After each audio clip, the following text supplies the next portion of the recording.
اعوذ باللہ من الشیطان الرجیم بسم اللہ الرحمن الرحیم۔ شروع کرتی ہوں اللہ کے نام سے جو بہت بڑا مہربان نہایت رحم والا ہے۔ حضرت بلال حبشی کا بیان۔ حضرت بلال حبشی مشہور صحابی ہیں جو مسجد نبوی کے ہمیشہ مؤذن رہے۔ شروع میں ایک کافر کے غلام تھے، اسلام لے آئے جس کی وجہ سے طرح طرح کی تکلیفیں دی جاتی تھیں۔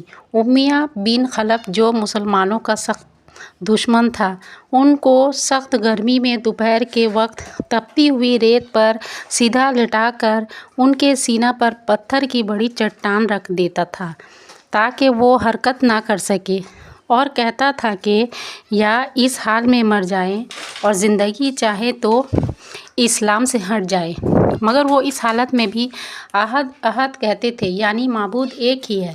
رات کو زنجیروں میں باندھ کر کوڑے لگائے جاتے اور اگلے دن ان زخموں کو گرم زمین پر ڈال کر اور زیادہ زخمی کیا جاتا تھا۔ بے قرار ہو کر اسلام سے پھر جائیں یا تڑپ تڑپ کر مر جائیں۔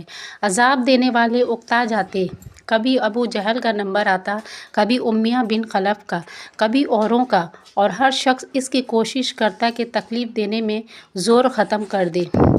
حضرت ابوبکر صدیق رضی اللہ عنہ نے اس حالت میں دیکھا تو ان کو خرید کر آزاد فرمایا۔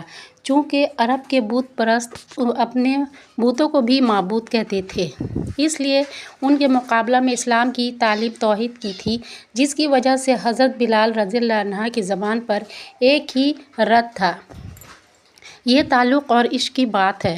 ہم جھوٹی محبتوں میں دیکھتے ہیں کہ جس سے بہت ہو جاتی ہے، اس کا نام لینے میں لطف آتا ہے، بے فائدہ وہ اس کو رٹا جاتا ہے، تو اللہ کی محبت کا کیا کہنا، جو دین اور دنیا میں دونوں جگہ کام آنے والی ہے۔ یہی وجہ ہے کہ حضرت بلال کو ہر طرح سے ستایا جاتا تھا، سخت سے سخت تکلیفیں پہنچائی جاتی تھیں۔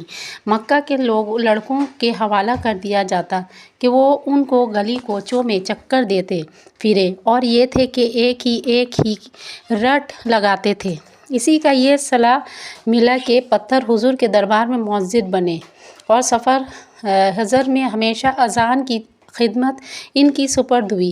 حضور کے وصال کے بعد مدینہ طیبہ میں رہنا اور حضور کی جگہ کو خالی دیکھنا مشکل ہو گیا، اس لیے ارادہ کیا کہ اپنی زندگی کے جو دن ہے جہاد میں گزار دوں، اس لیے جہاد میں شرکت کی نیت سے چل دیے۔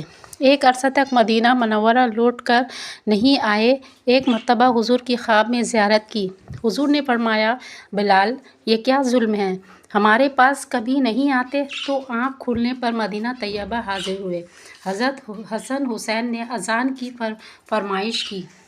لاڈلوں کی درخواست ایسی نہیں تھی کہ ان کا انکار کی گنجائش ہوتی۔ اذان کہنا شروع کی اور مدینہ میں حضور کی زمانہ کی اذان کانوں پر پڑھ کر کوہرام مچ گیا۔ عورتیں تھیں روتی ہوئی گھر سے نکل پڑیں۔ چند روز قیام کے بعد واپس ہوئے اور 20 سن ہجری کے قریب وہ مشق میں وصال ہوا۔